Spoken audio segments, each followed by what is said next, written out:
Okay, तो अब relation between radius of curvature and focal length. Radius of curvature क्या होता है? रेडियस ऑफ कर्वेचर यह होता है कि पोल से सेंटर ऑफ कर्वेचर का डिस्टेंस है radius of curvature. Focal length क्या होता है ना, फोकस से पोल का डिस्टेंस है फोकल लेंथ। तो रेडियस ऑफ कर्वेचर और फोकल लेंथ के बीच हम रिलेशन कैलकुलेट करेंगे।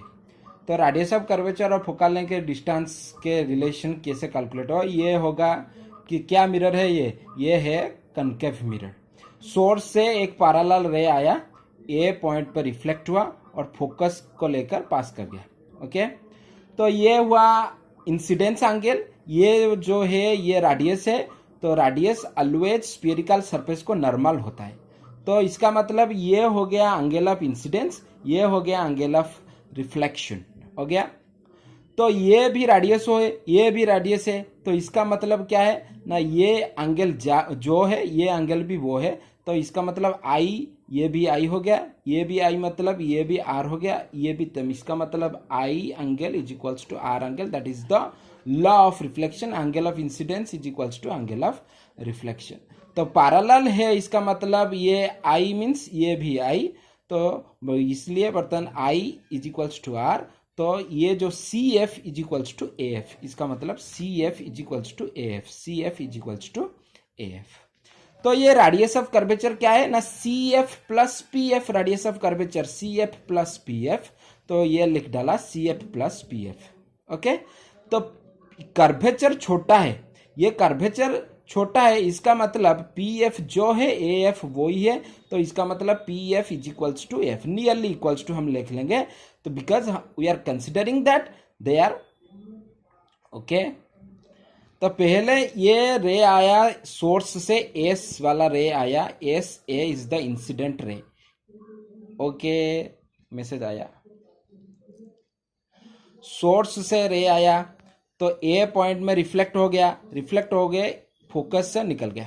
ओके, ये हो गया normal, because radius is always perpendicular to the spherical surface. तो ये नॉर्मल है, तो इंसिडेंट रे नॉर्मल के साथ जो एंगल करता है वो एंगल ऑफ इंसिडेंस है।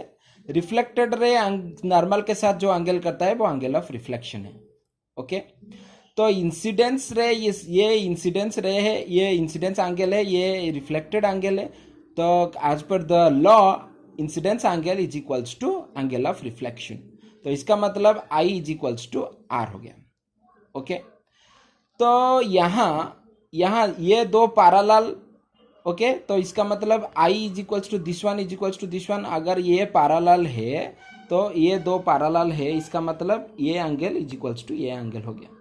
तो ये भी आई है, ये भी आई है, रूल के अनुसार आई इज इक्वल्स टू आर है। इसका मतलब ये वाला इससे भी इक्वल हो गया, तो ये इससे इक्वल हो गया, मतलब A F is equals to P F. त्रिकोण जो हमारे जो ट्रायंगल है, एंगल समान हो गया, एंगल इक्वलाइज हो जाएगा तो साइड्स भी इक्वलाइज हो जाएगा। तो C F is equals to A F. तो C F is equals to A F.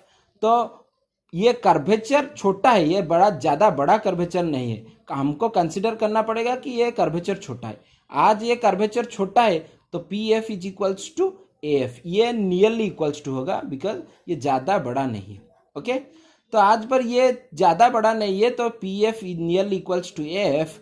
तो हम जानते हैं, तो P C F is equals to A F. क्यों ना, C F is equals to A F, क्यों ना, ये दो एंगल इक्वल है, इसका मतलब C F is equals to F. C F is equals to A F again is equals to P F. तो बाद में हम सी एफ के जगह पर पी एफ भी लिख लेंगे, ए एफ के जगह पर भी पी एफ लिख लेंगे। तो that is R is equals to P F plus P F is equals to कितना, 2pf। ओके, तो pf क्या है, pf क्या है, pf फोकल लेंथ है।